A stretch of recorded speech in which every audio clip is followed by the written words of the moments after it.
거대한 캐나다 로키 산맥의 심장부. 날카로운 겨울바람이 늙은 소나무들을 울부짖게 만드는 새벽. 굳게 닫힌 오두막 문틈으로 새어나온 희미한 불빛만이 이 광활한 설원에 존재하는 유일한 온기처럼 보입니다. 그 안에서 거친 손으로 위스키 잔을 쥔 한 남자가 두 마리의 개를 번갈아 쳐다보고 있습니다. 그의 시선은 한쪽에는 자부심과 신뢰를, 다른 한쪽에는 노골적인 경멸을 담고 있습니다. 진도는 완전히 쓸모없어. 남자의 목소리는 벽난로에 장작 타는 소리에 묻히기에는 너무나 단단하고 차가웠습니다. 이 한마디는 앞으로 펼쳐질 장엄하고도 가슴 아픈 드라마의 서막을 여는 총성이었습니다. 곧이어 이 사냥꾼의 편견은 혹독한 대자연의 시험대 위에서 산산조각 나고 충직한 허스키의 명성은 시험받게 될 것입니다. 그리고 모두가 무시했던 작은 진돗개는 침묵 속에 감춰왔던 위대한 본능을 폭발시키며 예상치 못한 방역으로 모두를 경악하게 만들 것입니다. 생과 사의 갈림길에서 펼쳐지는 이들의 운명적인 사냥. 그 거대한 대립과 감동적인 반전의 이야기가 지금 시작됩니다.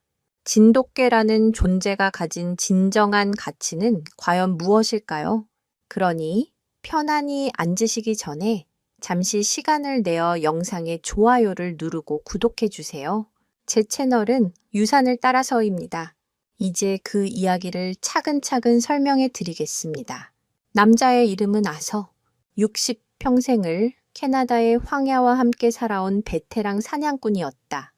그의 얼굴에 깊게 팬 주름은 수없이 마주했던 눈보라와 혹한이 새겨놓은 훈장이었고, 투박하지만 군더더기 없는 손놀림은 야생에서의 생존 법칙이 체화된 결과물이었다. 아서에게 개는 단순한 동물이 아니었다. 혹독한 자연 속에서 등을 맞댈 수 있는 유일한 동료이자 그의 생명을 지켜주는 가장 믿음직한 파트너였다. 그리고 지금 그의 곁에는 로보라는 이름의 시베리안 허스키가 있었다. 늑대를 연상시키는 은회색 털과 얼음처럼 푸른 눈, 잘 발달된 근육질의 몸은 그 자체로 위압감을 풍겼다.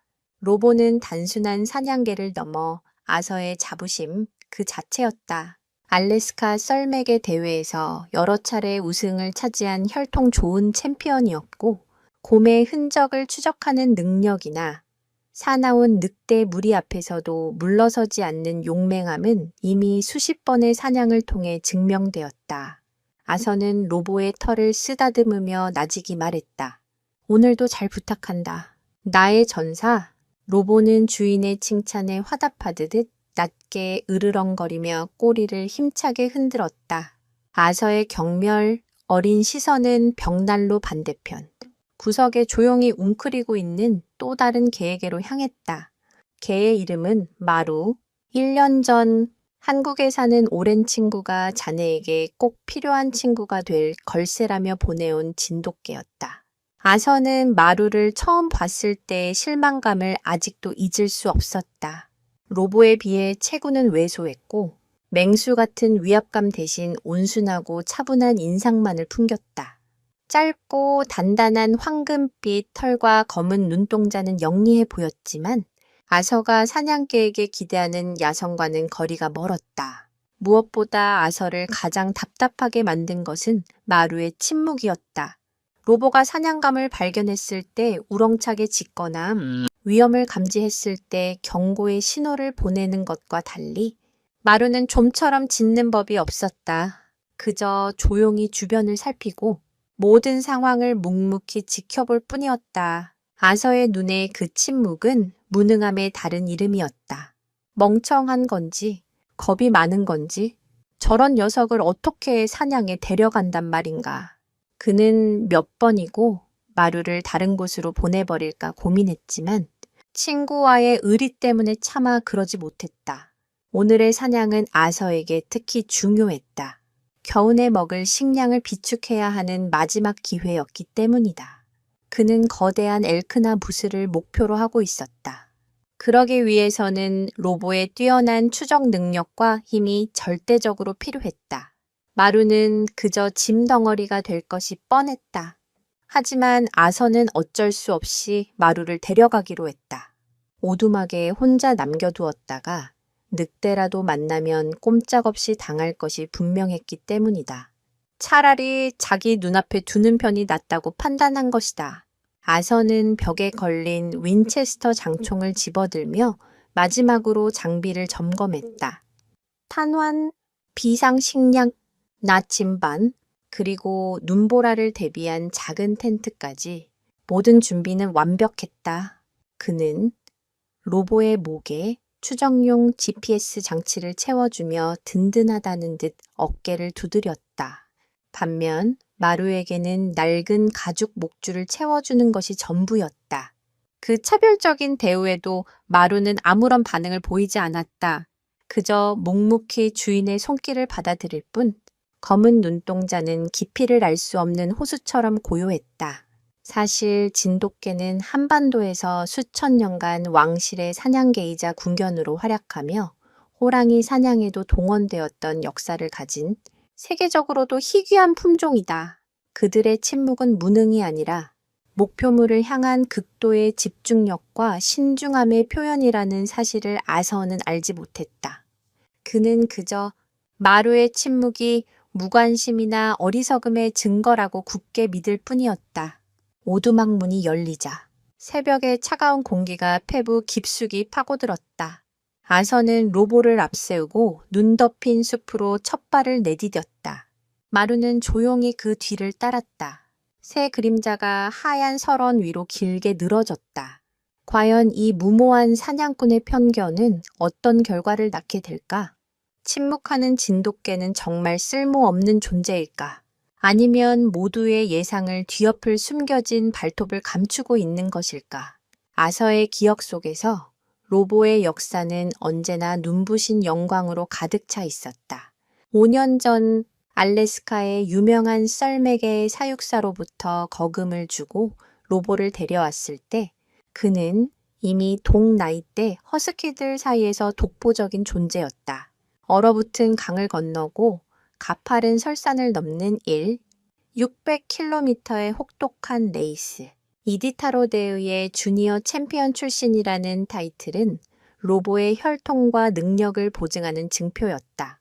아서는 로보의 푸른 눈에서 길들여지지 않은 야생의 영혼과 강철 같은 의지를 보았다. 로보는 그의 기대를 단 한 번도 저버리지 않았다. 사냥에 나설 때마다 로보는 아서의 눈과 귀가 되어 주었다. 수킬로미터 밖의 사슴 냄새를 맡고 깊은 눈 속에 숨은 토끼의 미세한 움직임을 감지해냈다. 한 번은 굶주린 퓨마가 아서를 덮치려던 찰나 번개처럼 달려들어 퓨마의 목덜미를 물고 늘어져 아서의 목숨을 구한 적도 있었다. 그날 이후 로보는 아서에게 단순한 사냥개를 넘어 생명의 은인이자 가장 굳건한 전우가 되었다. 오두막 벽난로 위에는 로보가 물고 온 거대한 무스의 뿔 장식이 자랑스럽게 걸려 있었고 낡은 앨범에는 로보와 함께 사냥한 짐승들 앞에서 찍은 수십 장의 빛바랜 사진들이 빼곡했다. 그 모든 것이 로보의 영광스러운 과거이자 아서의 자부심이었다. 그에 비해 마루는 아서에게 있어 완벽한 이방인이었다. 마루의 과거에 대해 아서가 아는 것이라고는 한국의 진도라는 섬에서 태어났다는 것뿐이었다. 친구는 마루의 혈통 증명서와 함께 이 개는 주인을 절대 배신하지 않는 천연기념물이라는 말을 편지에 적어 보냈지만 아서에게는 그저 낯선 땅의 허울 좋은 수식어에 불과했다. 아서는 썰매개나 수렵견의 혈통과 훈련 기록은 훤히 꿰고 있었지만 진돗개라는 품종에 대해서는 아는 바가 거의 없었다. 그저 아시아의 중형견, 그 이상도 이하도 아니었다. 마루가 오두막에 온 첫날, 아서는 로보와의 서열 정리를 기대하며 둘을 마주하게 했다. 로보는 새로운 경쟁자의 등장에 온몸의 털을 곤두쓰고 위협적으로 으르렁거렸다. 거대한 몸집과 날카로운 이빨을 드러내며 당장이라도 달려들 기세였다. 하지만 마루는 싸울 의지를 전혀 보이지 않았다. 그저 한 걸음 뒤로 물러나 조용히 로보를 응시할 뿐이었다.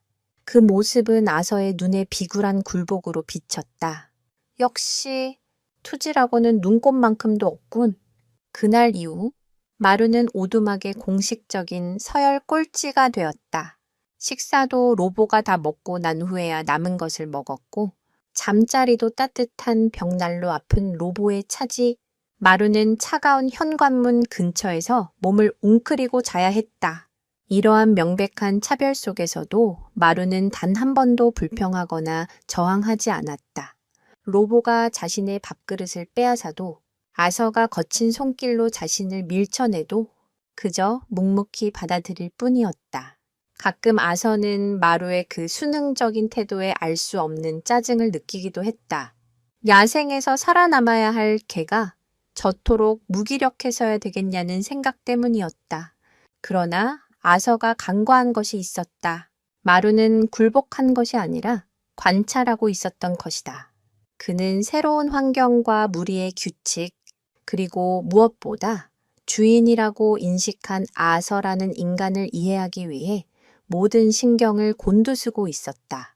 진돗개는 평생 단 한 명의 주인만을 섬기는 것으로 유명한데 그 충성심은 복종이 아닌 깊은 유대와 이해를 바탕으로 형성된다. 마루는 자신을 경멸하는 주인일지라도 그를 자신의 유일한 주인으로 받아들이고 그의 성향과 습관, 심지어는 미세한 감정의 변화까지도 조용히 학습하고 있었던 것이다. 사냥을 떠나기 며칠 전 아서는 창고에서 오래된 사슴 가죽을 손질하고 있었다. 무심코 날카로운 칼에 손을 깊게 베었고 상처에서 피가 솟구쳤다.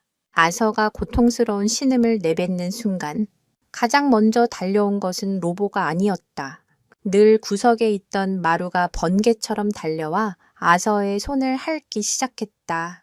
그 눈빛에는 명백한 걱정과 불안이 서려 있었다. 아서는 저도 모르게 놀라 마루를 쳐다보았다. 늘 무표정하고 무심해 보였던 개의 눈에서 그런 깊은 감정을 읽은 것은 처음이었다.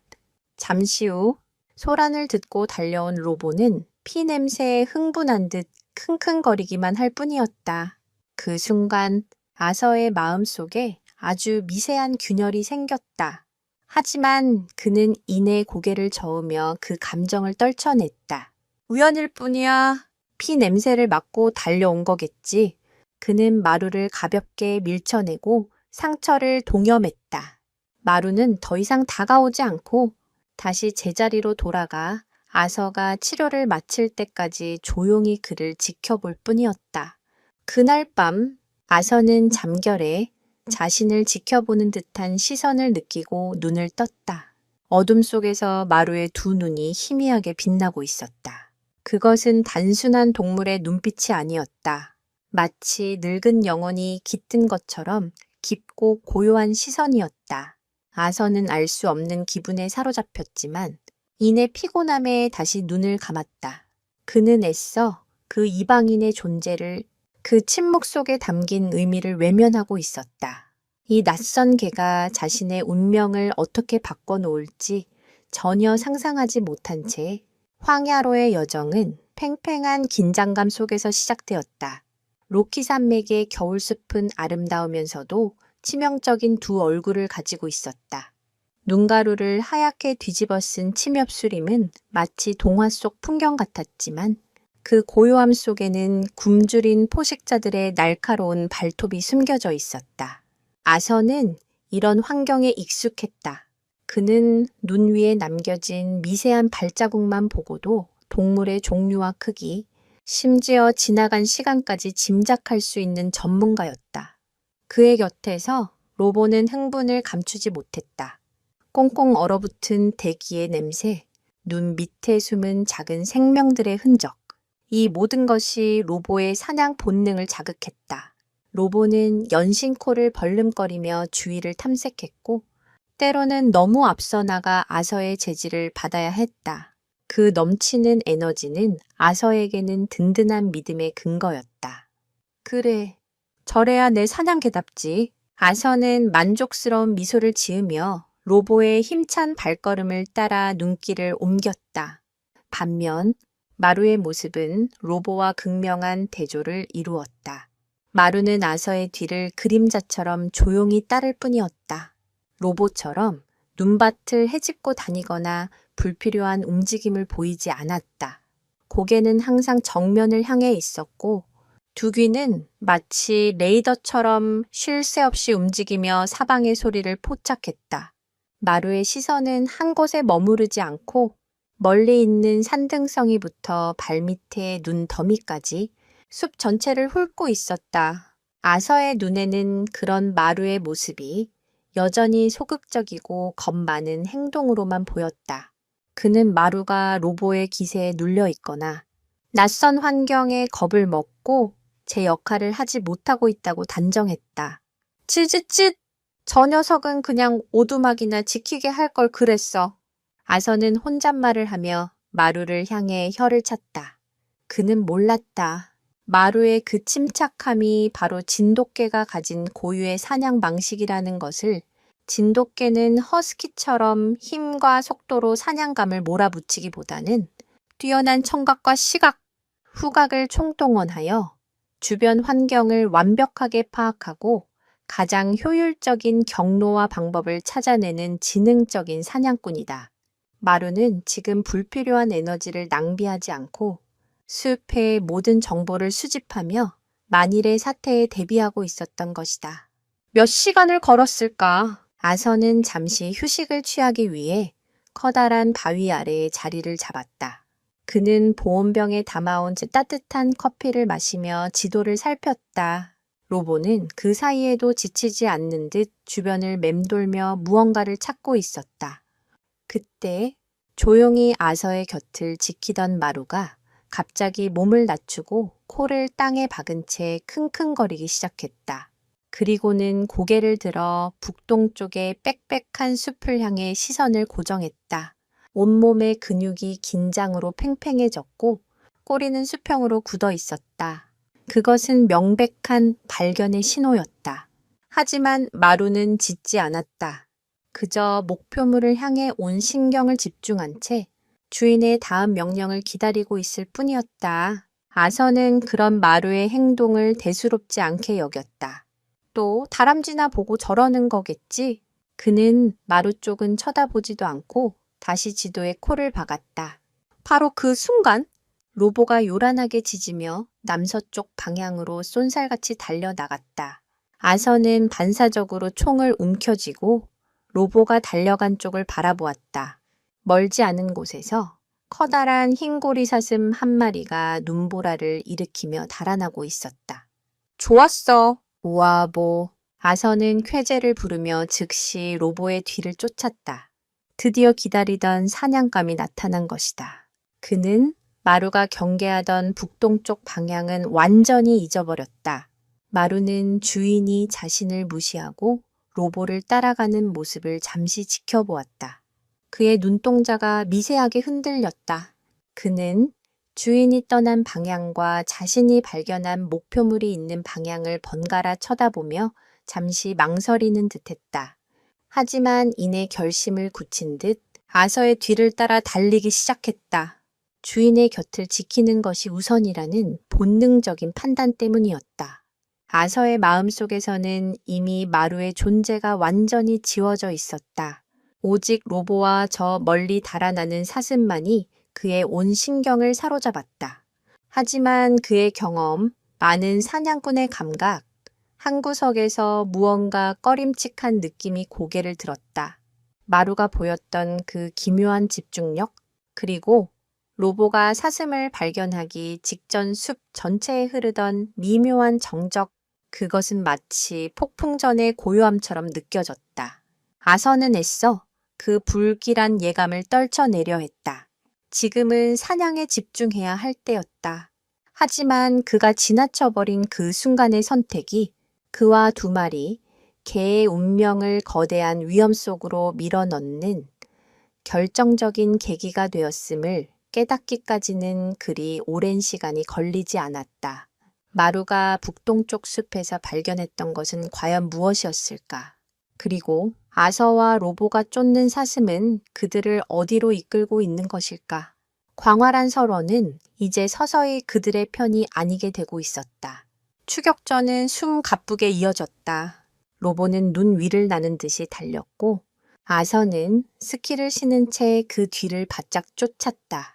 흰고리 사슴은 필사적으로 도망쳤지만 지구력이 좋은 허스키와 노련한 사냥꾼의 협공에서 벗어나기란 쉽지 않았다. 숲은 점점 더 깊어졌고 지형은 험난해졌다. 아서는 숨을 헐떡이면서도 입가에 미소를 지었다. 이것이 바로 그가 사랑하는 사냥의 희열이었다. 야생의 생명과 자신의 모든 것을 걸고 벌이는 순수한 힘과 지혜의 대결. 그리고 그 중심에는 언제나처럼 믿음직한 파트너, 로보가 있었다. 마루는 그들의 뒤에서 조금 처진 채 말없이 따라오고 있었다. 하지만 마루의 시선은 더 이상 달아나는 사슴에게 향해 있지 않았다. 그는 계속해서 주변의 지형과 바람의 방향, 그리고 눈 위에 남겨진 다른 흔적들을 살피고 있었다. 마치 체스판 전체를 읽는 노련한 기사처럼 그는 눈앞의 말 하나가 아닌 전체적인 판의 흐름을 읽고 있었다. 마침내 사슴이 지친 기색을 보이며 속도를 늦추기 시작했다. 아서는 지금이 기회라고 판단했다. 그는 나무 뒤에 몸을 숨기고 조심스럽게 총을 겨눴다. 로보는 아서의 신호를 받고 더 이상 짖지 않은 채 사슴의 퇴로를 막기 위해 옆으로 빙 돌아가기 시작했다. 완벽한 팀워크였다. 아서는 숨을 죽이고 방가쇠에 손가락을 걸었다. 모든 것이 계획대로 되어가고 있었다. 바로 그때 예상치 못한 일이 벌어졌다. 사슴이 갑자기 방향을 틀어 얼어붙은 계곡 쪽으로 뛰어내린 것이다. 너무나 갑작스러운 움직임에 아서는 조준할 타이밍을 놓치고 말았다. 진작 아서는 욕설을 내뱉으며 사슴이 사라진 계곡 아래를 내려다보았다. 경사가 너무 가팔라서 스키를 타고 내려가기는 위험했다. 로보는 사냥감을 놓쳤다는 사실에 분을 이기지 못하고 계곡 가장자리에서 미친 듯이 지저댔다. 흥분한 로보는 당장이라도 뛰어내릴 기세였다. 로보? 안 돼. 기다려. 아서가 소리쳤지만 로보는 좀처럼 진정하지 못했다. 바로 그때 뒤따라온 마루가 조용히 아서의 곁으로 다가왔다. 그리고는 계곡 아래를 내려다보는 대신 아서와 로보가 달려온 길을 되짚어보며 코를 킁킁거렸다. 잠시 후 마루는 아서의 바지가랑이를 가볍게 물고는 다른 방향으로 끌기 시작했다. 아서는 짜증스럽게 마루를 뿌리쳤다. 이리 와. 마루, 지금 장난할 때가 아니야. 하지만 마루는 포기하지 않고 다시 아서에게 다가와 그를 잡아 끌었다. 그 눈빛은 그 어느 때보다 진지하고 단호해 보였다. 마루가 이끄는 방향은 사슴이 달려온 길과는 전혀 다른 언덕 위쪽이었다. 아서는 마루의 이상한 행동에 화가 치밀었지만 그 끈질긴 태도에 무언가 이상한 낌새를 느꼈다. 그는 마지못해 마루를 따라 몇 걸음 옮겼다. 마루는 작은 덤불 앞에 멈춰서서 앞발로 눈을 파헤치기 시작했다. 눈이 거치자 그곳에는 희미하게 남은 또 다른 동물의 흔적이 드러났다. 그것은 사슴의 발자국이 아니었다. 훨씬 더 크고 깊게 파인 발자국. 그리고 그 주변에는 사슴이 방향을 틀면서 남긴 다급한 흔적들이 선명했다. 아서는 그제야 모든 상황을 파악할 수 있었다. 사슴은 그들을 피해 달아난 것이 아니었다. 언덕 위에서 나타난 다른 무언가를 피하기 위해 필사적으로 계곡 아래로 뛰어내렸던 것이다. 마루는 사슴의 냄새가 아닌 사슴을 쫓던 진짜 포식자의 냄새를 먼저 감지하고 그 흔적을 찾아낸 것이었다. 로보는 눈앞의 사슴의 흥분에 그 중요한 단서를 놓쳤지만 침착하게 전체 상황을 살피던 마루는 그것을 놓치지 않았다. 아서는 등골이 서늘해지는 것을 느꼈다. 마루가 발견한 흔적을 따라가자 놀라운 사실이 드러났다. 그 포식자는 사슴을 쫓는 대신 아서와 로보의 움직임을 파악하고 우회하여 그들의 뒤를 노리고 있었다. 마루가 아니었다면 그들은 사슴의 정신이 팔린 채 거대한 위협에 무방비로 노출될 뻔했다. 아서는 처음으로 마루를 다른 시선으로 바라보았다. 저 작고 조용한 개가 가진 침착함과 관찰력이 어쩌면 로보의 용맹한 만큼이나 사냥에서 중요한 능력일지도 모른다는 생각이 머리를 스쳤다. 하지만 그 생각은 곧이어 닥쳐온 더 큰 충격 앞에서 산산조각 났다. 마루가 찾아낸 발자국의 주인이 누구인지 확인하는 순간 아서는 자신의 실수가 얼마나 치명적이었는지 깨달아야 했다. 과연 마루가 발견한 흔적의 주인은 누구였을까? 그리고 아서는 이 첫 번째 실수를 만회하고 위기에서 벗어날 수 있을까? 숲의 그림자는 점점 더 짙어지고 있었다. 아서는 눈 위에 찍힌 발자국을 내려다보며 숨을 삼켰다. 그의 평생에 걸친 사냥 경험이 그 흔적의 주인을 즉각적으로 알려주었다. 넓고 둥근 형태, 깊게 파인 5개의 발가락 자국, 그리고 그 앞에 선명하게 찍힌 거대한 발톱의 흔적, 의심의 여지가 없었다. 그리즐리 베어, 회색곰이었다. 그것도 보통 크기가 아니었다. 발자국의 크기로 미루어 보아 최소 300kg은 좋게 나가는 거대한 수컷임이 분명했다. 겨울잠에 들어갔어야 할 곰이 왜 이 시기에 돌아다니는 것일까? 아마도 충분한 먹이를 구하지 못해 동면에 실패했거나 중간에 잠에서 깨어 굶주린 상태로 배회하고 있는 것일 터였다. 그리고 그런 상태의 회색곰은 세상에서 가장 위험하고 예측 불가능한 맹수 중 하나였다. 아서의 이마에 식은땀이 배어나왔다. 사슴 사냥은 이제 문제가 아니었다. 지금부터는 사냥이 아니라 생존의 문제였다. 로보는 그제야 사태의 심각성을 깨달았는지 곰의 채취가 짙게 벤 발자국 앞에서 낮게 으르렁거리며 털을 곤두세웠다. 맹렬한 투지를 불태우면서도 그 소리에는 미세한 두려움이 섞여 있었다. 허스키는 늑대나 퓨맥에는 대적할 수 있을지 몰라도 회색곰은 차원이 다른 상대였다. 아서는 본능적으로 총을 고쳐 잡았다. 그의 윈체스터 장총은 엘크나 무스를 상대하기에는 충분했지만 분노한 회색곰을 한 방에 쓰러뜨리기에는 위력이 부족할 수 있었다. 만약 첫 발에 급소를 마치지 못한다면 부상당한 곰은 더욱 포악해져 걷잡을 수 없는 상황을 만들 것이었다. 그는 조심스럽게 주변을 살폈다. 곰의 발자국은 그들이 온 길을 따라 이어져 있었다. 놈은 그들을 미행하고 있었던 것이다. 어쩌면 지금 이 순간에도 나무 뒤 어딘가에서 자신들을 지켜보고 있을지 모른다는 생각에 등골이 오싹했다. 이 위급한 상황에서 가장 침착한 것은 마루였다. 마루는 곰의 흔적 앞에서 짖거나 동요하지 않았다. 그저 코를 벌름거리며 바람의 방향을 확인하고 귀를 쫑긋 세워 숲의 미세한 소리에 귀를 기울일 뿐이었다. 그 모습은 마치 노련한 장군이 전투를 앞두고 적의 동태와 지형을 살피는 것처럼 신중하고 침착했다. 마루는 이내 아서에게 다가와 그의 손을 가볍게 핥았다. 그것은 마치 주인님, 제가 곁에 있습니다. 너무 걱정 마십시오. 라고 말하는 듯한 조용한 위로와 같았다. 아서는 처음으로 마루의 존재가 든든하게 느껴졌다. 비록 체구는 작고 힘은 약할지 몰라도 저 알 수 없는 침착함이 어쩌면 이 위기를 헤쳐나가는 데 도움이 될지도 모른다는 희미한 기대를 품게 되었다. 사실 회색곰과 같은 최상위의 포식자들은 상대의 두려움을 본능적으로 감지하는 능력이 있다. 로봇처럼 섣불리 저기를 드러내거나 두려움에 떠는 것은 오히려 곰의 공격성을 자극할 수 있는 위험한 행동이었다.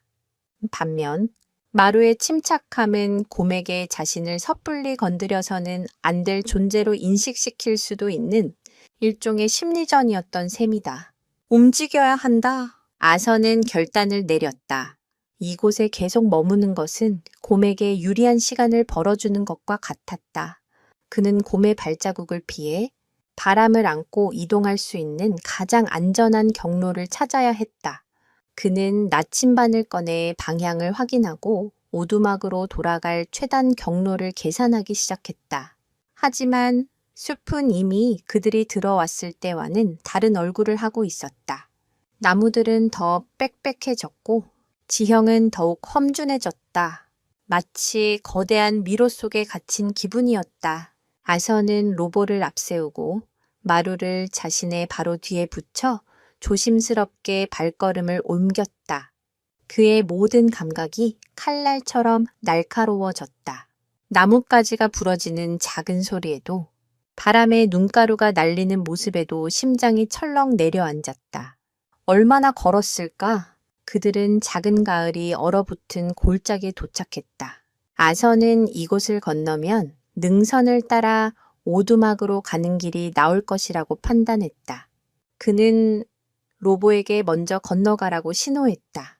로보는 망설임 없이 얼음판 위로 뛰어올랐다.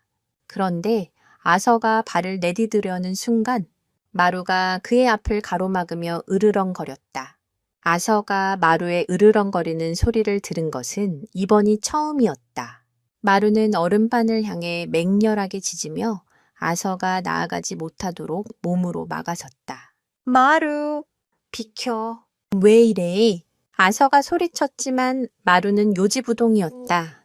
바로 그때 먼저 건너가던 로보의 발 밑에서 쩍 하는 날카로운 소리가 들렸다.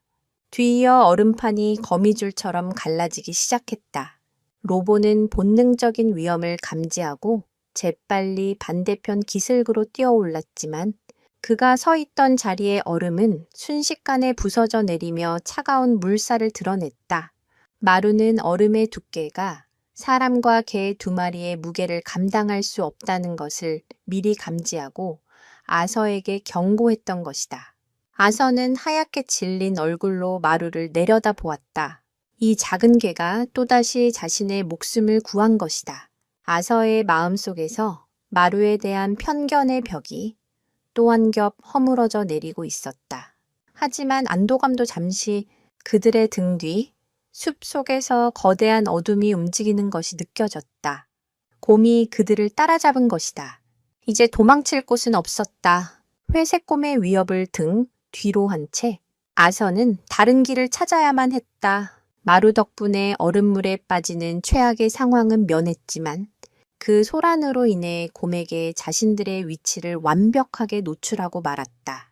시간은 그들의 편이 아니었다. 아서는 다급하게 지도를 펼쳤지만 해는 이미 서쪽으로 기울고 있었고 하늘은 심상치 않은 잿빛으로 물들고 있었다.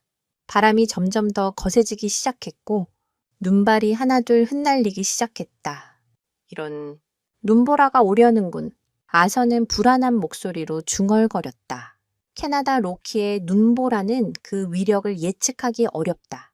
순식간에 한 치 앞도 분간할 수 없게 시야를 가리고 방향 감각을 마비시키며 천을 급격히 떨어뜨려 사람을 죽음으로 몰고 갈 수 있었다. 곰과 눈보라, 이제 그들은 2개의 거대한 위협에 동시에 쫓기는 신세가 되었다. 아서는 지름길을 포기하고 시간이 더 걸리더라도 비교적 안전한 능선을 따라 이동하기로 결정했다. 그는 2마리 개를 재촉하며 발걸음을 서둘렀다. 눈발은 점점 더 굵어졌고 바람은 살을 내는 듯한 칼날이 되어 그들의 뺨을 후려쳤다. 로보는 추위와 계속되는 긴장감에 지친 듯 처음의 기세는 온데간데 없고 꼬리를 다리 사이에 만 채 힘겹게 눈을 헤쳐나갔다. 반면 마루는 여전히 침착함을 잃지 않았다. 그는 아서의 발치에 바짝 붙어 떨어지지 않으면서도 쉴 새 없이 주변을 경계했다. 마루의 짧고 촘촘한 털은 허스키의 장모보다 보온성은 떨어졌지만 눈이 달라붙지 않아 몸을 가볍게 유지하는 데는 더 유리했다. 이는 혹독한 한국의 겨울 기후에 적응하며 진화한 진돗개의 신체적 특징 중 하나였다. 눈보라는 순식간에 세상을 하얗게 지워버렸다. 아서는 자신의 바로 앞에 있는 나무조차 희미하게 보일 뿐 사방을 분간할 수 없게 되었다. 이런 상황을 설맹 와이드아웃이라고 부른다. 하늘과 땅의 경계가 사라지고 원근감이 완전히 마비되어 마치 하얀 허공에 떠있는 듯한 착각을 일으키는 극도로 위험한 현상이다. 베테랑이 나서조차 이런 최악의 설맹은 몇 번 겪어보지 못했다. 그는 나침반을 보려 했지만 세찬 바람 때문에 손을 제대로 가눌 수조차 없었다. GPS 장치는 이미 오래전에 추위로 방전되어 버렸다. 그는 완전히 고립되었다. 두려움이 엄습했다. 이 광활한 설원에서 길을 잃는다는 것은 곧 죽음을 의미했다. 곰에게 잡아먹히기 전에 추위와 탈진으로 먼저 쓰러지게 될 것이었다. 로보, 이리 와. 아서는 목청껏 소리쳤다. 시야가 막힌 상황에서 의지할 것은 로보의 후각뿐이었다. 그는 로보가 자신들이 지나온 길의 냄새를 기억해 되돌아갈 수 있기를 바랐다. 하지만 로보는 아서의 부름에 제대로 반응하지 못했다. 극심한 추위와 공포에 질린 로보는 제자리에서 낑낑거리며 몸을 떨고 있을 뿐이었다. 후각 역시 매서운 바람과 눈볼에 마비되어 제 기능을 하지 못하는 듯했다. 아서의 마지막 희망이 사라지는 순간이었다. 절망감이 그의 온몸을 짓눌렀다. 그는 거대한 나무의 등을 기댄 채 주저앉았다. 천이 급격히 떨어지는 것이 느껴졌다. 이대로 있다가는 정말 얼어 죽을지도 몰랐다. 그는 마지막 힘을 쥐었자 비상용 텐트를 꺼내려 했지만 꽁꽁 언 손가락은 말을 듣지 않았다. 바로 그때 마루가 아서의 품으로 파고들었다. 마루는 자신의 몸으로 아서의 가슴을 녹이려는 듯 그의 품에 얼굴을 비비며 떠나지 않았다. 작은 체구에서 전해져 오는 온기가 절망에 빠진 아서의 마음에 작은 불씨를 지폈다. 마루는 잠시 아서의 얼굴을 핥아준 뒤 자리에서 일어나 결심을 굳힌 듯 어딘가를 향해 걷기 시작했다. 그리고는 몇 걸음 가다가 뒤를 돌아보며 아서에게 따라오라는 듯 짧게 짖었다. 거의 짖지 않던 마루가 내는 소리는 칠흑 같은 어둠 속 등대 불빛처럼 아서의 의식을 깨웠다. 아서는 망설였다. 지금 이 상황에서 움직이는 것은 더 위험할 수 있었다. 하지만 마루의 눈빛에는 알 수 없는 확신이 담겨 있었다. 마치 자신을 믿으라는 듯 간절하게 그를 바라보고 있었다. 아서는 자신도 모르게 자리에서 일어났다. 그는 비틀거리며 마루의 뒤를 따랐다. 로보도 그제야 정신을 차린 듯 마지못해 그들의 뒤를 따랐다. 마루는 눈보라를 정면으로 맞으며 망설임 없이 앞으로 나아갔다. 어떻게 방향을 잡는 것인지, 무엇을 보고 길을 찾는 것인지 아서는 도무지 알 수 없었다. 그저 앞서가는 작은 황금빛 실루엣을 놓치지 않으려 안간힘을 쓸 뿐이었다. 진돗개는 뛰어난 귀소 본능을 가진 것으로 알려져 있다. 수백 킬로미터 떨어진 곳에서도 자신의 집을 찾아온다는 이야기가 전설처럼 내려온다. 이는 단순히 후각에만 의존하는 것이 아니라 지구의 미세한 자기장을 감지하거나 바람의 흐름, 지형의 미묘한 변화를 읽어내는 복합적인 능력 덕분이라는 연구 결과도 있다. 아서는 지금 과학적으로 증명되지 않은 그 전설 같은 본능에 자신의 목숨을 맡기고 있었다. 과연 마루는 이 지독한 눈보라를 뚫고 그들을 안전한 곳으로 인도할 수 있을까? 아니면 더 깊은 절망 속으로 이끌고 가는 것일까? 마루가 그들을 이끈 곳은 거대한 바위들이 겹겹이 쌓여있는 절벽 아래였다. 눈보라가 기적처럼 잠시 잦아들자 아서는 마루가 멈춰 선 곳에 바위 틈새로 형성된 작은 동굴이 있음을 발견했다. 입구는 성인 남자가 겨우 몸을 웅크리고 들어갈 수 있을 정도로 좁았지만 거센 바람과 눈을 피하기에는 더할 나위 없는 피난처였다. 세상에, 마루, 네가 어떻게 이런 곳을? 아서는 감탄과 경외가 섞인 목소리로 중얼거렸다. 마루는 마치 자신이 해야 할 일을 다 했다는 듯 아서의 곁에 조용히 앉아 그의 손을 핥았다. 아서는 이 작은 개가 가진 경이로운 능력에 전율을 느꼈다. 마루는 단순히 길을 찾은 것이 아니었다. 이 최악의 눈보라 속에서 생존에 가장 필요한 장소를 본능적으로 찾아낸 것이다. 아서는 지친 몸을 이끌고 동굴 안으로 들어갔다. 아는 생각보다 아늑했다. 마른 나무잎들이 쌓여 있어 차가운 땅의 한기를 막아주었고 바깥의 맹렬한 바람소리가 거짓말처럼 잦아들었다. 로보도 지친 기색이 역력한 채 동굴 안으로 들어와 그대로 바닥에 쓰러져 헐떡였다. 아서는 배낭에서 비상용 담요를 꺼내 몸을 감쌌다. 살았다는 안도감이 몰려왔지만 긴장이 풀리자 온몸의 피로가 한꺼번에 쏟아졌다. 그는 잠시 눈을 붙이려 했다. 그때였다. 동굴 밖에서 나뭇가지가 우지끈하고 부러지는 소리가 들렸다. 아서는 반사적으로 총을 움켜쥐었다. 심장이 다시 미친 듯이 뛰기 시작했다. 눈보라는 피했지만 아직 또 하나의 위협이 남아 있었다. 로보는 그 소리의 주인을 직감하고 맹렬하게 짖기 시작했다. 동굴 입구의 어둠 속에서 거대한 형체가 서서히 모습을 드러냈다. 그들을 추격해온 회색곰이었다. 굶주림에 번들거리는 눈, 쉴 새 없이 벌름거리는 코, 떡 벌어진 어깨와 거대한 앞발. 곰은 동굴 입구에서 풍겨 나오는 사람과 개의 냄새에 이끌려 온 것이 분명했다. 곰은 동굴 안을 들여다보며 위협적으로 포효했다. 그 소리는 동굴 전체를 뒤흔들었고 바위 부스러기가 후두둑 떨어져 내렸다. 공포에 질린 아서는 차가운 바위에 등을 기댄 채 꼼짝도 할 수 없었다. 이 좁은 공간에서 저 괴물과 마주친다면 도망칠 곳도 싸울 방법도 없었다. 바로 그 순간 로보가 용감하게 앞으로 뛰쳐나갔다. 아서의 충직한 전사는 주인을 지키기 위해 자신의 몇 배나 되는 거대한 적에게 맞서기로 결심한 것이다.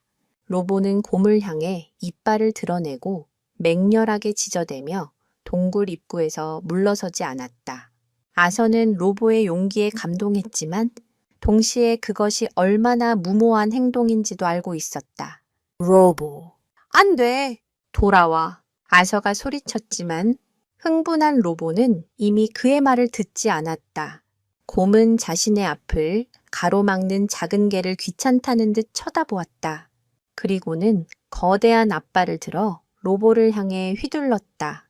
퍽 하는 둔탁한 소리와 함께 로보의 몸이 종이장처럼 날아가 동굴 벽에 부딪혔다니 놓쳤다.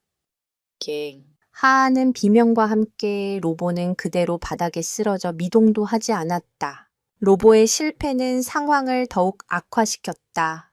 그의 공격적인 행동이 곰의 분노를 자극한 것이다. 곰은 이제 본격적으로 동굴 안으로 들어오기 위해 좁은 입구에 머리를 들이밀기 시작했다.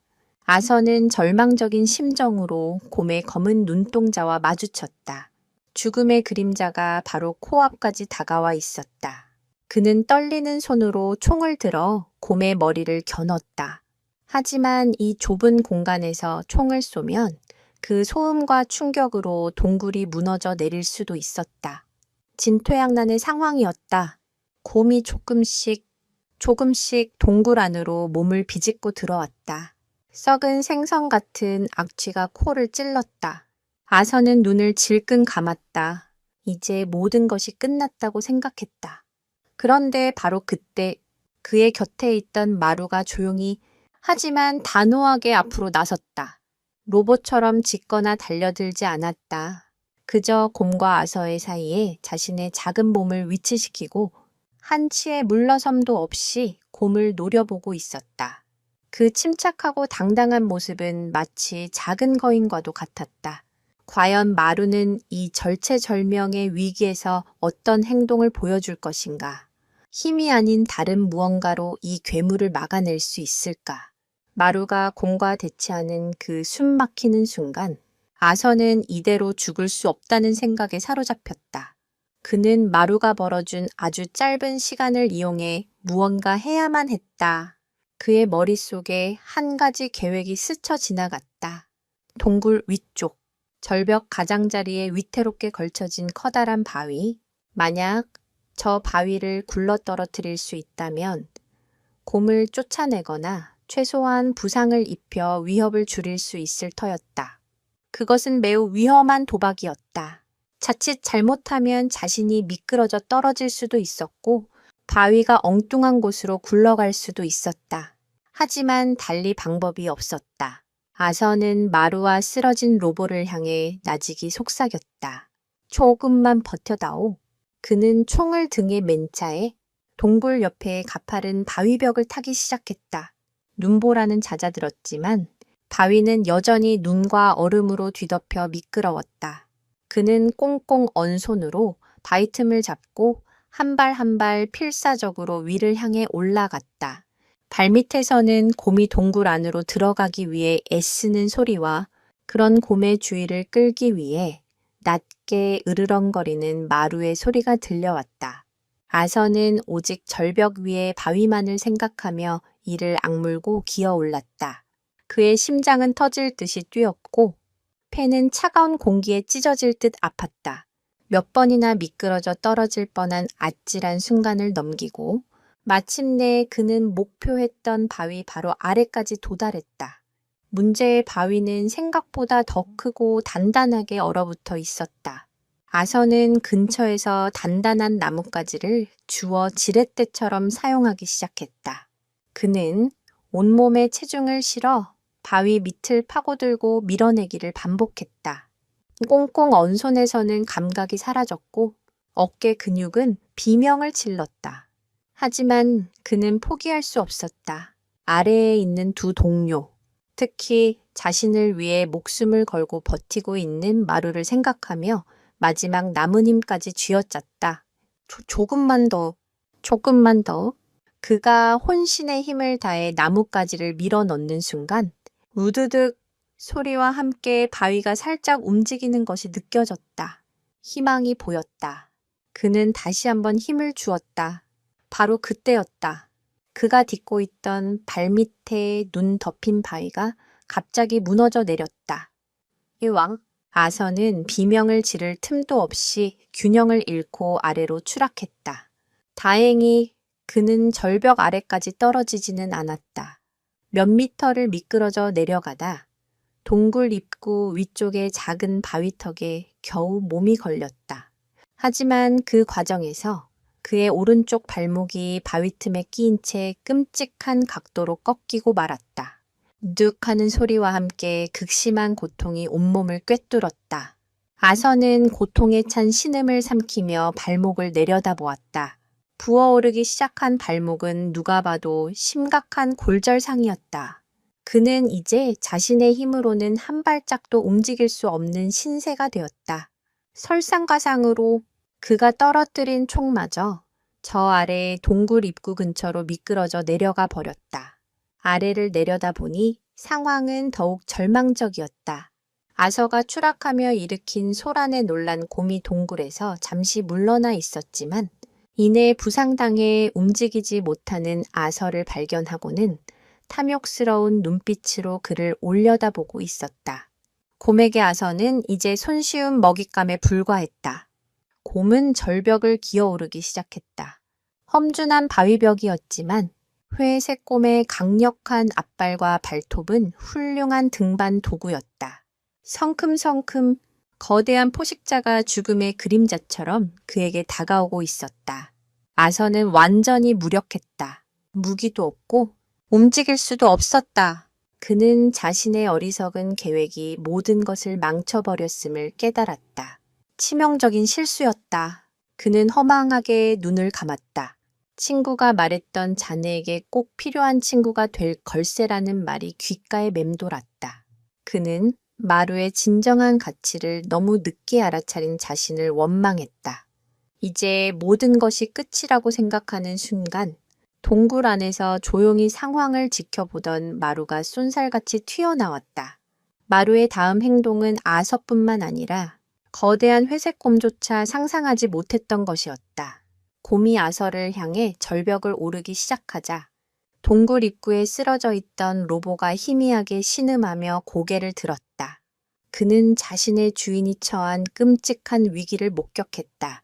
로보의 푸른 눈에 다시 한번 투지가 불타올랐다. 그는 부상당한 몸을 일으키려 애썼지만 곰의 앞발에 맞은 충격으로 뒷다리 하나를 제대로 쓰지 못했다. 몇 번이나 비틀거리며 일어서려다 쓰러지기를 반복했다. 충성심은 여전했지만 그의 몸은 이미 한계에 부딪힌 상태였다. 로보는 무력한 자신의 처지에 분노하듯 절벽을 오르는 곰을 향해 애처롭게 짖을 뿐이었다. 한때 황야를 호령하던 챔피언의 위용은 온데간데 없었다. 그의 외침은 텅 빈 설원에 공허하게 울려 퍼지다가 힘없이 새우러졌다. 아서는 그런 로보의 모습을 보며 가슴이 미어지는 듯했다.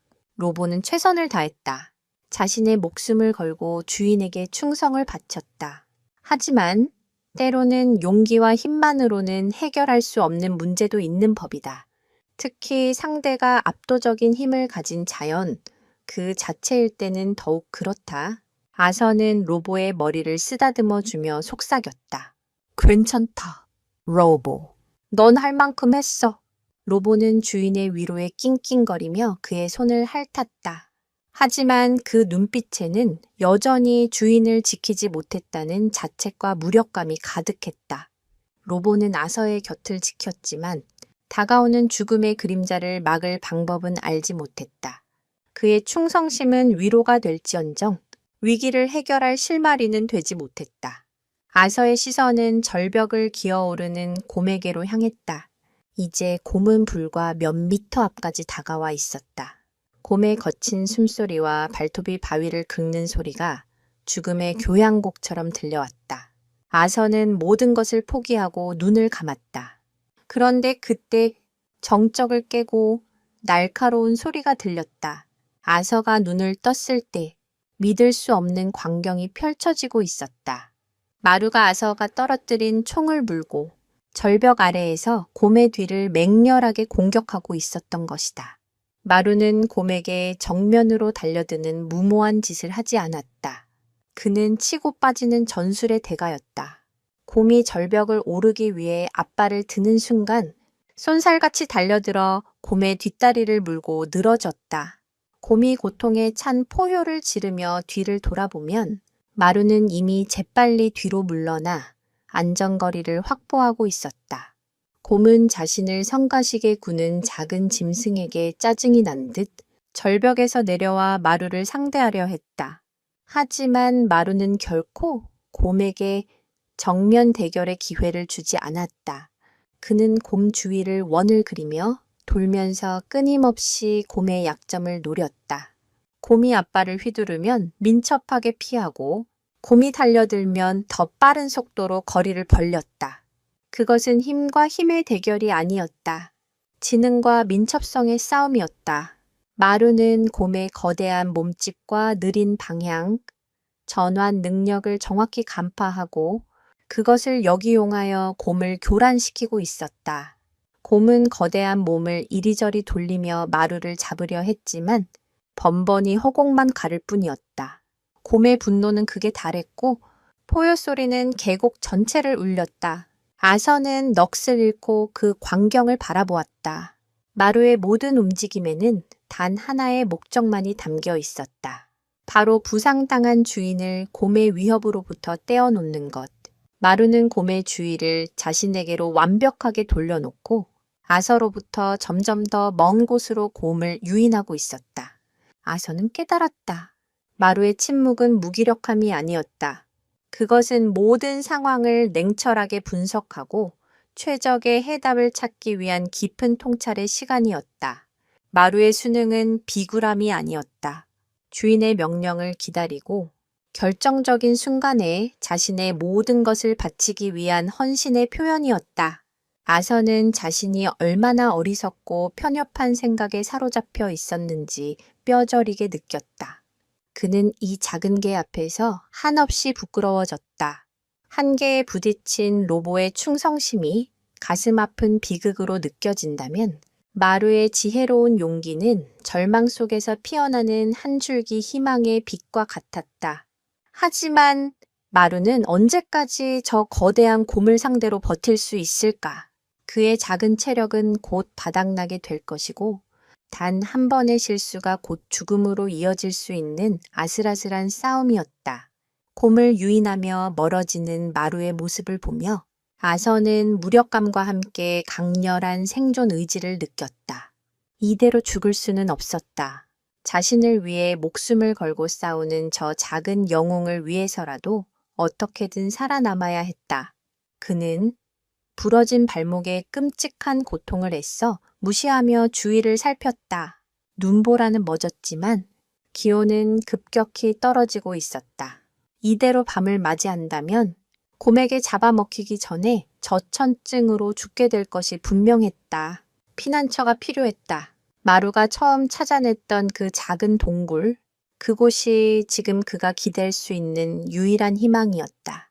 아선은 부상당하지 않은 왼발과 두 팔을 이용해 필사적으로 몸을 움직이기 시작했다. 절벽턱에서 동굴 입구까지는 불과 몇 미터 거리였지만 그에게는 마치 수 킬로미터처럼 멀게 느껴졌다. 바닥에 눈과 얼음 위를 기어가는 동안 부러진 발목이 움직일 때마다 송곳으로 찌르는 듯한 고통이 척추를 타고 올라왔다. 그는 몇 번이나 고통에 찬 비명을 지르며 움직임을 멈췄다.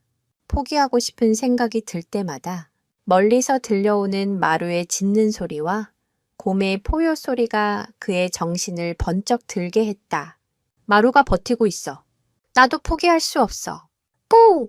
그의 곁에서는 로보가 힘겹게 그를 도우려 애썼다. 로보는 부상당한 다리를 절뚝거리면서도 아서의 옷깃을 물고 앞으로 끌어주려 안간힘을 썼다. 비록 큰 도움은 되지 않았지만 그 충직한 모습은 아서에게 큰 힘이 되어 주었다. 둘은 서로에게 의지하며 한 뼘 한 뼘 지옥 같은 거리를 기어갔다. 마침내 아서의 손이 동굴 입구에 닿았다. 그는 마지막 남은 힘을 다해 몸을 동굴 안으로 밀어 넣었다. 로보도 그 뒤를 따라 들어왔다. 동굴 안은 바깥의 살을 내는 추위와는 비교할 수 없을 만큼 아늑했다. 아서는 거친 숨을 몰아쉬며 차가운 바닥에 등을 기댔다. 일단 최악의 추위는 피한 것이다. 아서는 잠시 숨을 고른 뒤 자신의 상태를 살폈다. 발목은 이미 끔찍할 정도로 부어올라 있었다. 그는 배낭에서 비상구급 상자를 꺼냈다. 다행히 압박 붕대와 부목으로 쓸만한 작은 판자가 들어있었다. 그는 고통을 참으며 스스로 응급처치를 시작했다. 부러진 뼈를 맞추고 부목을 댄 뒤 붕대로 단단히 고정했다. 전문적인 치료는 아니었지만 더 이상의 손상을 막고 고통을 줄이는 데는 도움이 되었다. 처치를 마친 그는 극심한 탈진 상태에 빠졌다. 몸에서 힘이 쭉 빠져나가는 것이 느껴졌다. 하지만 그는 아직 해야 할 일이 남아 있었다. 불을 피워야 했다. 불은 천을 유지해주고 혹시 모를 다른 야생동물의 접근을 막아줄 것이었다. 또한 멀리서 싸우고 있는 마루에게 자신이 안전하다는 신호가 될 수도 있었다. 아서는 동굴 안에서 마른 나무식과 장아지를 긁어 모았다. 로보도 주인의 의도를 알아차렸는지 입으로 마른 나뭇가지를 물어닿아서 앞에 놓아주었다. 아서는 주머니에서 방수 케이스에 보관해 둔 성냥을 꺼냈다. 하지만 꽁꽁 언 손은 그의 뜻대로 움직여주지 않았다. 성냥을 긋는 것조차 힘겨웠다. 몇 번의 실패 끝에 마침내 작은 불꽃이 피어올랐다. 아서는 조심스럽게 불씨를 마른 나무잎에 옮겨 붙였다. 연기가 피어오르더니 이내 작은 불길이 타오르기 시작했다. 주황색 불빛이 어두운 동굴 안을 환하게 비추자 비로소 마음속 깊은 곳에서부터 안도감이 차올랐다. 생존의 불씨가 다시 타오른 것이다. 진돗개의 지혜는 단순히 피난처를 찾는 것에서 그치지 않았다. 마루는 아서에게 시간을 벌어주었다. 스스로 생존할 수 있는 최소한의 시간. 만약 마루가 로봇처럼 무모하게 곰에게 정면으로 덤볐다면 그 역시 로봇처럼 쓰러졌을 것이고 아서는 아무런 희망도 없이 죽음을 맞이했을 것이다. 마루의 지혜로운 싸움 방식이 아서에게 생존의 기회를 제공한 셈이다.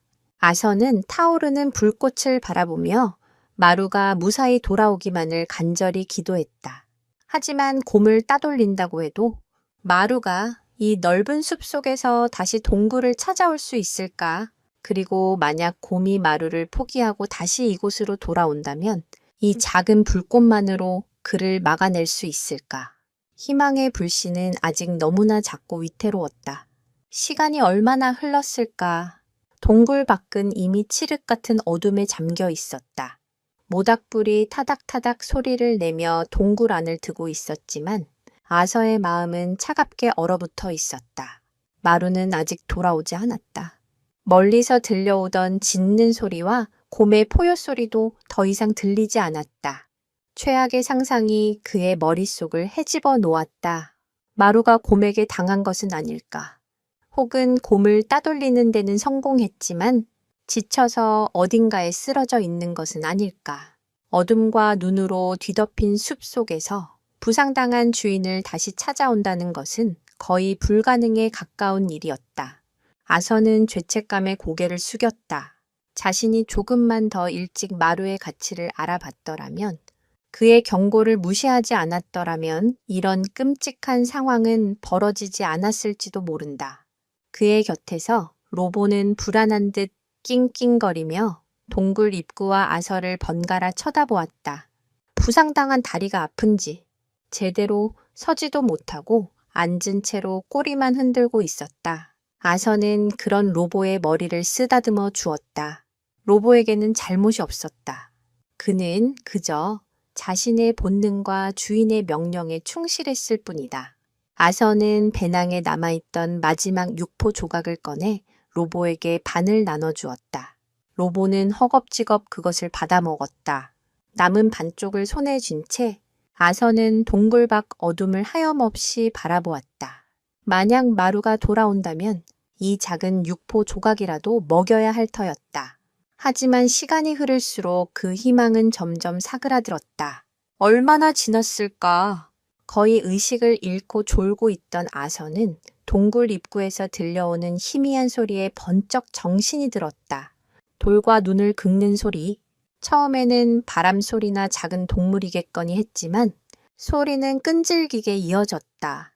로보 역시 귀를 쫑긋 세우고 입구를 향해 낮게 으르렁거렸다.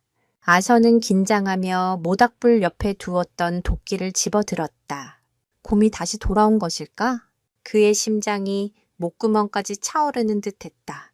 어둠 속에서 마침내 작은 실루엣이 나타났다. 지치고 더러워졌지만 그 익숙한 황금빛 털과 단호한 눈빛. 마루였다. 마루. 아서는 저도 모르게 외치며 손을 뻗었다. 마루는 비틀거리며 동굴 안으로 들어왔다. 그의 몸은 온통 상처투성이었다. 어깨에는 깊게 팬 상처에서 피가 흐르고 있었고 다리 한쪽을 살짝 절고 있었다. 곰과 얼마나 치열하게 싸웠는지 짐작할 수 있었다. 하지만 그는 살아 돌아왔다. 이 어둡고 광활한 숲 속에서 부상당한 몸을 이끌고 기어이 주인이 있는 곳으로 돌아온 것이다. 아서는 마루를 끌어안았다. 차갑고 젖은 털 아래로 작지만 강한 심장이 뛰고 있는 것이 느껴졌다. 아서의 뜨거운 눈물이 마루의 털 위로 떨어졌다. 미안함, 고마움, 그리고 경이로움이 뒤섞인 눈물이었다. 그는 더 이상 자신의 편견을 부끄러워할 여유조차 없었다. 그저 살아 돌아온 이 작은 영웅의 존재 자체가 기적처럼 느껴질 뿐이었다. 마루는 주인의 품에 잠시 얼굴을 묻고 있다가 이내 그의 손을 핥고는 쓰러져 있는 로보에게 다가갔다. 그는 로보의 상처를 핥아주며 마치 동료를 위로하는 듯한 모습을 보였다. 서열 다툼이나 경쟁심은 찾아볼 수 없었다. 오직 혹독한 시련을 함께 겪는 동료에 대한 유대감만이 느껴졌다. 아서는 급히 구급상자를 열어 마루의 상처를 소독하고 붕대를 감아주었다. 마루는 치료하는 동안 작은 신음소리 한 번 내지 않고 묵묵히 주인의 손길을 받아들였다. 그렇게 지옥 같은 밤이 깊어갔다. 동굴 밖에서는 바람이 다시 울부짖기 시작했고 기온은 더욱 떨어졌다. 모닥불이 유일한 온기였지만 굶주림에서 오는 한기는 뼛속까지 파고들었다. 아서는 배가 고파 위장이 뒤틀리는 고통을 느꼈다. 개들 역시 마찬가지일 터였다. 개들은 늑대의 후손으로서 며칠씩 굶는 것에 인간보다 더 잘 적응되어 있다. 그들의 신진대사는 음식이 없을 때 에너지 소비를 최소화하는 모드로 전환되는데 특히 마루처럼 극도로 차분하게 엎드려 있는 것은 생존을 위한 본능적인 에너지 보존 전략이었다. 아서는 웅크리고 있는 마루를 보며 더 이상 그의 침묵을 오해하지 않았다. 그것은 생존의 지혜였다. 그때 아서는 품속에 넣어두었던 마지막 남은 육포반 조각을 떠올렸다. 그는 그것을 꺼내 마루의 입 앞에 내밀었다. 먹어라. 마루! 넌 나보다 더 이게 필요해. 하지만 마루는 고개를 저으며 육포를 외면했다. 그리고는 코로 아서의 손을 밀어 육포를 다시 주인에게 돌려보냈다. 아서가 다시 내밀자 마루는 아예 고개를 돌려버렸다. 그 눈빛은 확고했다. 주인님이 먼저 드셔야 합니다. 이렇게 그것은 말이 필요 없는 침묵의 맹세였다. 무리의 리더가 먼저 먹어야 한다는 본능적인 복종을 넘어선 자신을 구해준 주인에 대한 절대적인 신뢰와 헌신이었다. 아서는 손에 쥔 작은 육포 조각을 보며 목이 메어왔다. 이 혹독한 굶주림 속에서 자신의 목숨보다 주인의 목숨을 먼저 생각하는 이 작은 생명체 앞에서 그는 숙연해질 수밖에 없었다. 그는 결국 육포를 다시 품에 넣었다. 이 작은 충신과 함께라면 결코 이것을 혼자 먹을 수 없었다. 밤은 끝없이 길게만 느껴졌다. 아서는 부상당한 2마리의 개를 양옆에 끼고 서로의 천에 의지해 잠을 청했다. 얼마나 지났을까? 동이 트기 전 가장 짙은 어둠이 깔릴 무렵 잠결에 있던 아서는 이상한 기운을 느끼고 눈을 떴다. 그의 옆에 잠들어 있던 마루가 어느새 일어나 동굴 입구 쪽을 향해 온몸의 털을 곤두쓰고 있었다. 으르렁거리는 소리는 아니었지만 목 깊은 곳에서부터 새어나오는 아주 낮은 경고음이 동굴 안의 공기를 얼어붙게 만들었다. 마루의 시선은 한 점에 고정되어 있었다. 동굴 밖 어둠 속 무언가가 조용히 그리고 아주 가까이 다가오고 있었다. 마루의 경고에 아서의 온몸의 신경이 곤두섰다. 잠과 피로로 무거웠던 정신이 순식간에 날카로운 칼날처럼 깨어났다. 로보 역시 잠에서 깨어나 불안한 듯 코를 킁킁거리며 동굴 입구 쪽을 바라보았다. 동굴 안에는 타다 남은 모닥불의 희미한 불씨만이 깜빡이고 있었고 그 너머의 어둠은 모든 것을 삼킬 듯 깊고 고요했다. 하지만 그 고요함은 평온함이 아니었다. 폭발 직전의 화약꽃처럼 숨막히는 긴장감이 감돌았다. 아서는 숨을 죽이고 귀를 기울였다. 처음에는 아무것도 들리지 않았다. 하지만 이내 바람 소리에 섞여 아주 미세한 소리가 들려왔다. 눈을 밟는 소리, 그것도 아주 무겁고 신중한 발걸음 소리였다. 아서는 직감했다. 곰이었다. 마루를 따돌리는 데 실패했거나 혹은 마루에게 입은 상처 때문에 더욱 집요해진 곰이 피 냄새와 사람 냄새를 따라 기어이 이곳을 다시 찾아온 것이다. 아서는 절망감에 휩싸였다. 불을 피우고 동굴에 숨으면 안전할 것이라는 희망은 산산조각 났다. 굶주리고 부상당한 곰은 그 무엇보다 위험하고 예측 불가능한 존재였다. 모닥불의 위협 정도는 무시하고 동굴로 쳐들어올 가능성이 충분했다. 게다가 지금 그들에게는 변변한 무기조차 없었다. 아서가 떨어뜨린 총은 마루가 물고 왔지만 추락의 충격으로 개머리판이 부서지고 조중영이 망가져 제대로 된 사격은 불가능한 상태였다. 유일한 무기는 손도끼 하나뿐이었다.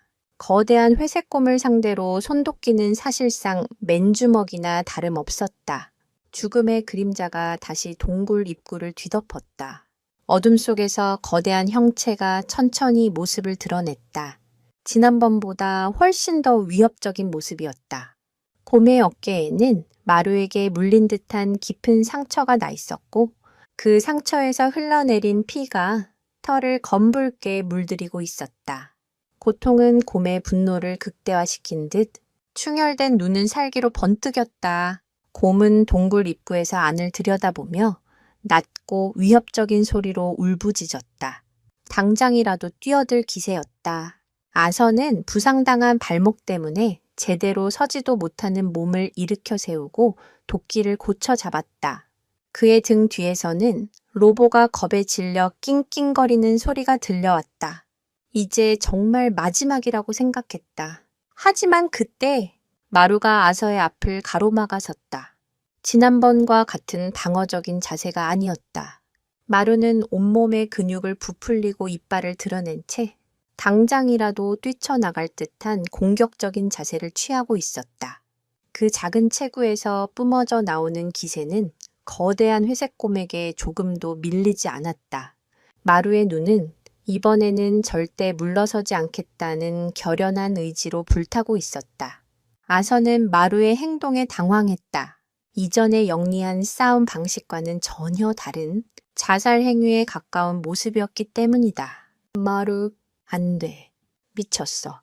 아서가 속삭였지만 마루는 들은 척도 하지 않았다. 곰은 자신의 앞을 가로막는 작은 개를 향해 포효하며 앞발을 들어 내리치려 했다. 모든 것이 끝났다고 생각하는 순간 마루는 곰에게 달려드는 대신 옆으로 비스듬히 동굴벽 쪽으로 뛰었다. 그리고는 동굴벽을 박차고 뛰어올라 곰의 얼굴을 스치듯 지나 반대편으로 착지했다. 너무나 빠르고 예상치 못한 움직임에 곰은 잠시 당황한 듯 주춤했다. 마루는 멈추지 않고 다시 반대편 벽을 박차고 오르며 곰을 교란했다. 그것은 마치 고개와도 같은 움직임이었다. 아서는 그제야 마루의 의도를 깨달았다. 마루는 좁은 동굴이라는 지형을 역이용하고 있었던 것이다. 넓은 공간에서는 힘과 덩치에서 절대적으로 불리했지만 이 좁은 동굴 안에서는 곰의 거대한 몸집이 오히려 움직임을 방해하는 족쇄가 되었다. 반면 작고 민첩한 마루는 벽을 발판 삼아 입체적으로 움직이며 곰이 자신을 제대로 조준하지 못하게 만들고 있었다. 이것은 진돗개가 가진 놀라운 지능과 상황 판단 능력을 보여주는 극적인 장면이었다. 진돗개는 단순히 용맹한 것이 아니라 자신이 처한 환경의 유불리를 순식간에 계산하고 가장 효과적인 싸움의 방식을 찾아내는 전략가이기도 하다. 호랑이 사냥에 동원되었던 옛 기록이 허풍이 아니었음을 증명하는 순간이었다. 곰은 자신의 공격이 계속 빗나가자 점점 더 이성을 잃고 포악하게 날뛰기 시작했다. 거대한 몸으로 동굴 안을 휘젓자 바위 부스러기가 떨어지고 동굴 전체가 울렸다. 아슬아슬한 공방이 계속되는 가운데 마루의 체력도 점점 바닥을 드러내고 있었다. 움직임이 조금씩 느려지고 있었고 숨소리도 거칠어졌다. 단 한 번의 실수가 곧 죽음으로 이어질 수 있는 살얼음판 같은 싸움이었다. 아서는 이 기회를 놓쳐서는 안 된다고 생각했다. 마루가 목숨을 걸고 만들어준 이 기회를 그는 고통을 참으며 부서진 총을 집어들었다. 단 한 발이면 되었다. 과연 아서는 이 마지막 기회를 살려 방역에 성공할 수 있을까? 마루가 곰을 상대로 필사적으로 시간을 버는 동안 아서는 부서진 총을 들고 사투를 벌였다. 조중영은 깨져서 무용지물이었고 개머리판은 덜렁거려 제대로 견착조차 할 수 없었다. 하지만 지금 그에게는 선택의 여지가 없었다. 그는 떨리는 손으로 약실을 확인했다. 다행히 총알 한 발이 장전되어 있었다. 단 한 발의 기회, 그는 이 한 발에 자신과 두 마리 개의 목숨을 걸어야겠다. 아서는 동굴벽에 위태롭게 몸을 기댄 채 곰의 급소를 노리기 시작했다.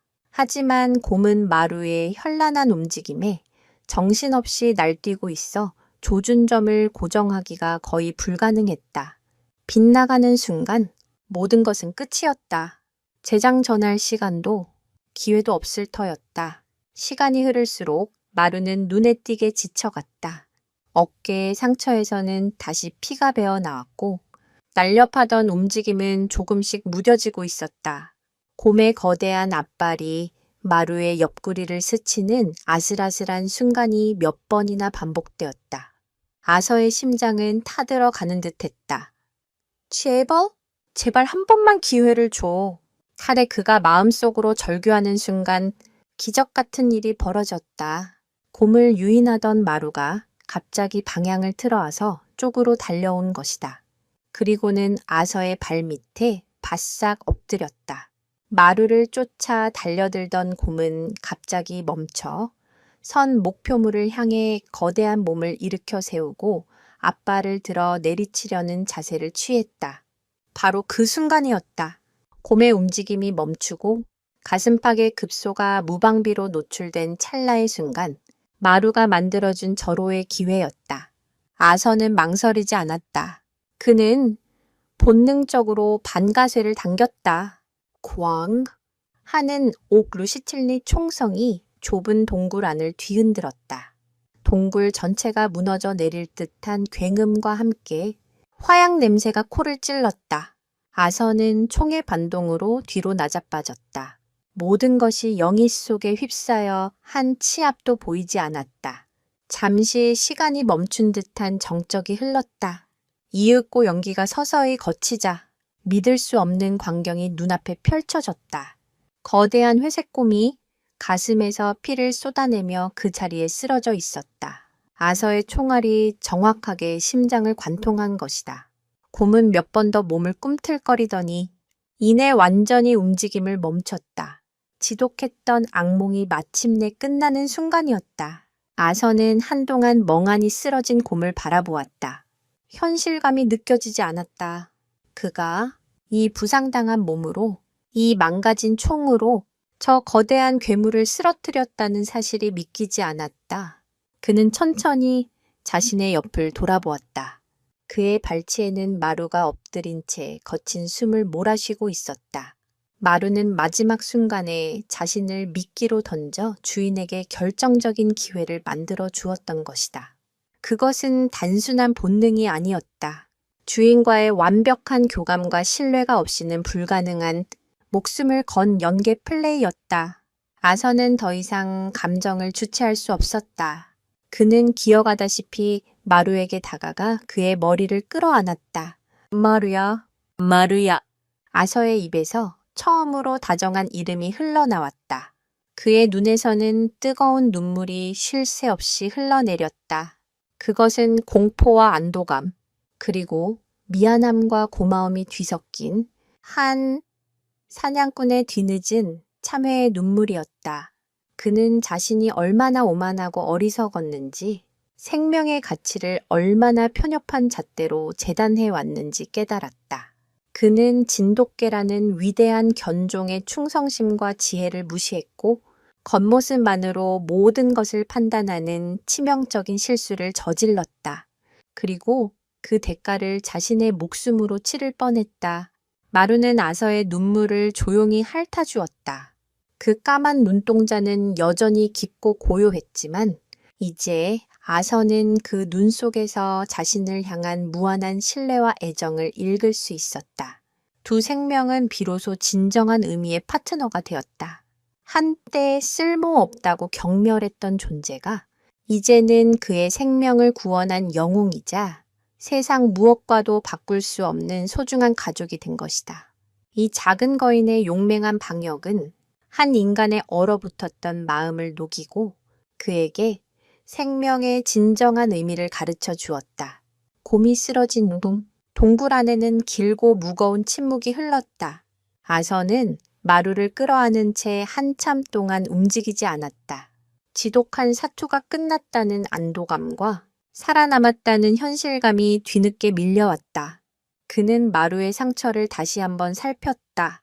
다행히 곰의 마지막 공격에 다치지는 않았지만 기존의 상처가 다시 벌어져 피가 흐르고 있었다. 온몸의 근육은 탈진으로 미세하게 떨리고 있었다. 아서는 자신의 셔츠를 찢어 마루의 상처를 다시 단단히 동여매 주었다. 그의 손길은 이전과는 비교할 수 없을 만큼 부드럽고 조심스러웠다. 그것은 더 이상 사냥개나 도구를 대하는 손길이 아니었다. 자신의 목숨을 구해준 영웅이자 소중한 가족을 대하는 경건한 손길이었다. 로보는 겁에 질려 동굴 구석에 웅크리고 있다가 모든 상황이 끝났음을 인지하고 조심스럽게 다가왔다. 로보는 쓰러진 곰의 냄새를 맡고는 경계심을 풀고 아서의 손을 핥았다. 아서는 로보의 머리도 쓰다듬어 주었다. 너도 고생했다. 아, 녀석.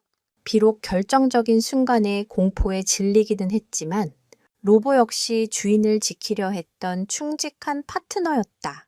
아서는 깨달았다. 로보의 용맹함과 마루의 지혜, 이 두 가지가 모두 자신에게 필요한 것이었음을 그는 그동안 로보의 가치만을 인정하고 마루의 가치를 알아보지 못하는 편협함에 빠져 있었다.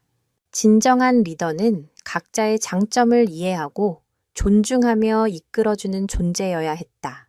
그는 사냥꾼으로서는 베테랑이었을지 몰라도 무리의 리더로서는 실격이었다. 아서는 쓰러진 곰을 바라보았다. 이 거대한 맹수는 이제 그들에게 위협이 아닌 생존을 위한 마지막 희망이 되어주었다. 곰고기는 훌륭한 식량이 될 것이었고 두꺼운 가죽은 추위를 막아줄 보온재가 될 터였다. 그는 도끼를 들고 곰을 해체하기 시작했다. 부상당한 몸으로 거대한 곰을 다루는 것은 끔찍하게 힘든 일이었지만 그는 살아야 한다는 일념으로 이를 악물고 일했다. 가장 먼저 심장과 간을 잘라내 모닥불에 구웠다. 오랜 굶주림 끝에 맛보는 첫 음식이었다. 그는 가장 부드러운 살코기 부분을 잘라 2마리 개에게 먼저 건넸다. 마루는 지난번처럼 사양하지 않고 주인이 주는 음식을 받아 먹었다.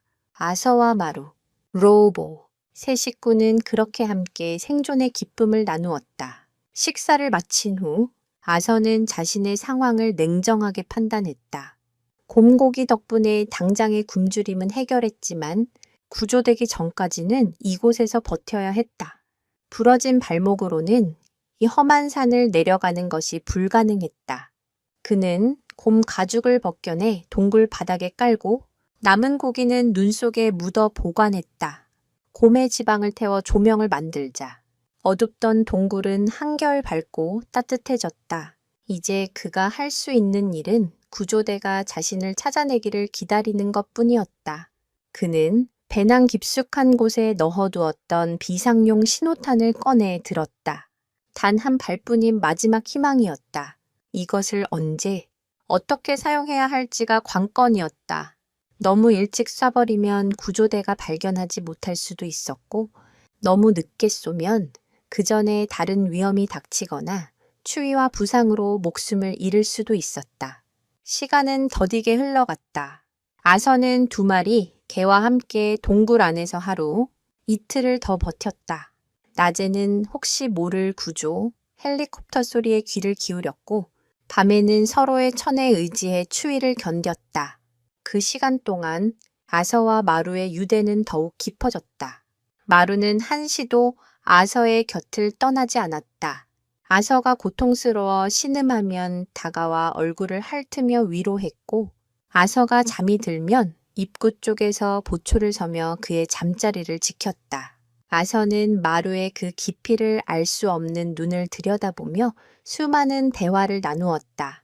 말은 통하지 않았지만 마음으로 모든 것을 이해할 수 있었다. 그는 친구가 왜 마루를 꼭 필요한 친구라고 했는지 이제야 비로소 깨달을 수 있었다. 마루는 단순히 충성스러운 개가 아니었다. 그는 주인의 영혼을 비추는 거울과도 같은 존재였다. 아서는 마루를 통해 자신의 오만과 편견, 그리고 그 안에 숨겨진 외로움을 마주할 수 있었다. 이 작은 진돗개는 사냥꾼의 목숨뿐만 아니라 그의 메마른 영혼까지 구원하고 있었던 것이다. 이 고립된 동굴은 그에게 감옥이 아닌 자신의 삶을 되돌아보고 새로운 의미를 찾는 성찰의 공간이 되어가고 있었다. 사흘째 되는 날 아침, 아서는 더 이상 기다릴 수 없다고 판단했다. 발목의 부기는 점점 심해졌고 상처 부위에 열이 나기 시작했다. 감염의 징후였다. 이대로 시간이 더 지체되면 다리를 절단해야 할지도 모르는 최악의 상황에 이를 수 있었다. 또한 곰고기도 얼마 남지 않았다. 그는 마지막 희망인 신호탄을 쏘기로 결심했다. 그는 마루와 로보를 이끌고 동굴 밖으로 나왔다. 며칠 만에 보는 햇살은 눈이 부시게 따가웠다. 온 세상이 하얀 눈으로 뒤덮여 고요했지만 그 아름다운 풍경은 이제 그에게 경외가 아닌 공포의 대상이었다. 그는 하늘이 가장 잘 보이는 넓은 공터로 힘겹게 걸어 나갔다. 마루는 그런 아서의 곁에 바짝 붙어 마치 그를 부축이라도 하려는 듯 몸을 기대왔다. 아서는 신호탄 발사기를 꺼내 하늘을 향해 겨누었다. 그는 심호흡을 했다. 이 한 발에 모든 것이 달려 있었다. 만약 아무도 이 신호를 보지 못한다면 그들에게 더 이상의 희망은 없었다. 그는 반가쇠를 당기기 전 마지막으로 자신의 두 파트너를 돌아보았다.